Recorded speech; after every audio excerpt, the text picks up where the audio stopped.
प्रीत जहाँ की रीत सुनाओ, मैं गीत वही की गाती हूँ। भारत की रहने वाली हूँ, आज सपनों के भारत की बात सुनाती हूँ। नमस्कार, मैं भी वही हूँ जो आप हैं, माँ भारती की संतान। आज अपना परिचय इसलिए दे रही हूँ क्योंकि प्रणाम करके परिचय देना हम भारतवासियों की परंपरा है।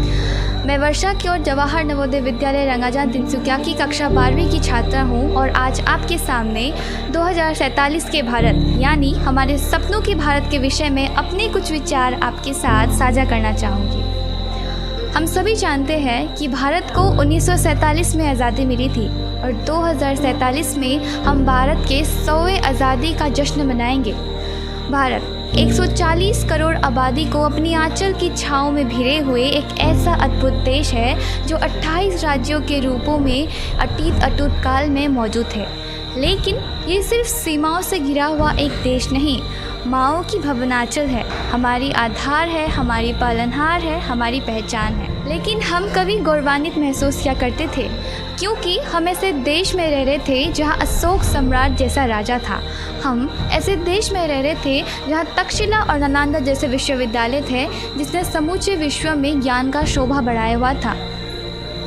हम ऐसे देश में रह रहे थे जहाँ डाल डाल में सोने की चिड़िया पाई जाती थी। हम ऐसे देश में रह रहे थे जहाँ जिसे अपनी भूगोल से पहले पूरे ब्रह्मांड का भूगोल समझ आता था। लेकिन आज़ादी के 75 सालों बाद भारत में आर्थिक, राजनीतिक, सांस्कृतिक, जातिवाद, क्षेत्रवाद, भ्रष्टाचार, शिष्टाचार, महिलाओं का शोषण जैसे तमाम परेशानियों के कारण हमारे सामने एक वास्तविक भारत से परे एक ऐसे भारत की परिकल्पना करने में हमें मजबूर किया है जो इन सभी समस्याओं से मुक्त हो और आत्मनिर्भर हो। ऐसे में मेरी डूबती हुई आंखों में एक ऐसे भारत का सपना खिलता गया है जिसके पास फिर से तक्षशिला और नालंदा जैसे विश्वविद्यालय होंगे ताकि भारत के प्रतिभाशाली बच्चों को अपनी माँ बाप की दिन रात कमाई पैसों को कैलिफोर्निया, कैम्ब्रिज और NIT जैसे अब्रॉड यूनिवर्सिटीज़ में पढ़ने के लिए दांव में ना लगाना पड़े। मैं ऐसे सपनों के भारत के लिए संकल्पित हूँ जहाँ के शिक्षा पक्ष केवल विद्वानों, धनवानों और पाठ्यक्रम को पूरा करने तक ही सीमित ना हो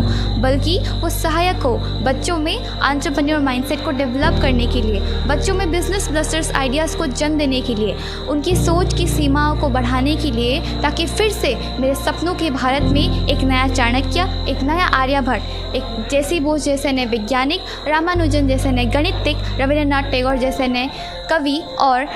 विवेकानंद जैसे नए दार्शनिक पैदा होंगे जो कि मेरे आत्मनिर्भर भारत के खंड खंड को अखंड करेंगे। मैं ऐसे सपनों के भारत के लिए संकल्पित हूँ जहाँ का गरीब पिता बिना किसी ब्याज और लोन की चिंता किए हुए खेतों में बीजों की बुआई करेगा, जहाँ अदालत में बैठी जज साहब पूरी निष्ठा और प्रतिष्ठा से सुनवाई करेंगे, जहाँ बेटी बचाओ बेटी पढ़ाओ के साथ साथ बेटों को समझाओ और देश के काबिल बनाओ जैसे विचारधाराओं को भी महत्व दिया जाएगा, जहाँ भारतीय संस्कृति तिरस्कृत नहीं बल्कि अनुकरणीय होगी, जहाँ तिरंगे के सामने सेल्फी खिंचाने के बजाय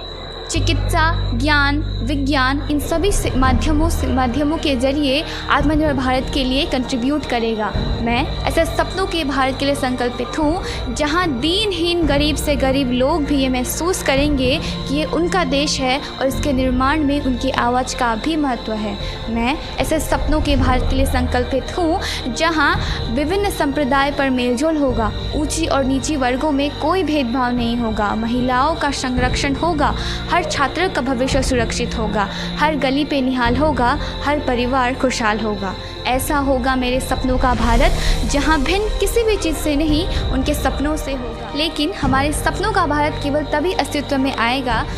जब एक गरीब बच्चा मध्याह्न भोजन के लिए नहीं बल्कि ज्ञान अर्जन के लिए सरकारी स्कूलों की चौखट पर कदम रखेगा, जब हम जाति के संरक्षण पर नहीं बल्कि समाज के सशक्तिकरण पर बात करेंगे। लेकिन हमारा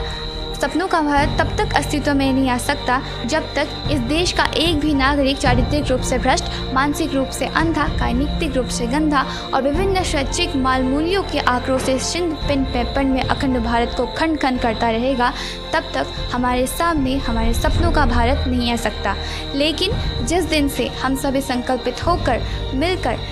सबका साथ सबका विकास, स्वच्छ भारत, स्वस्थ भारत को दिल की गहराइयों से अपनाएंगे, उसी दिन से उभर रहा होगा हम सबके सामने हमारे सपनों का भारत। तो अंत में मैं बस यही कहना चाहूँगी कि जाति धर्म का भाव नहीं विभिन्न अर्थव्यवस्था का आधार होगा, कि जाति धर्म का भाव नहीं विभिन्न अर्थव्यवस्था का आधार होगा, 2047 में सुरक्षित और आत्मनिर्भर भारत का सपना पूरा होगा। क्योंकि सारे जहां से अच्छा हिंदुस्तान हमारा, सारे जहां से अच्छा हिंदुस्तान हमारा, हम बुलबुलें हैं इसकी, ये गुलिस्तान हमारा, ये गुलिस्तान हमारा। जय हिंद, जय भारत।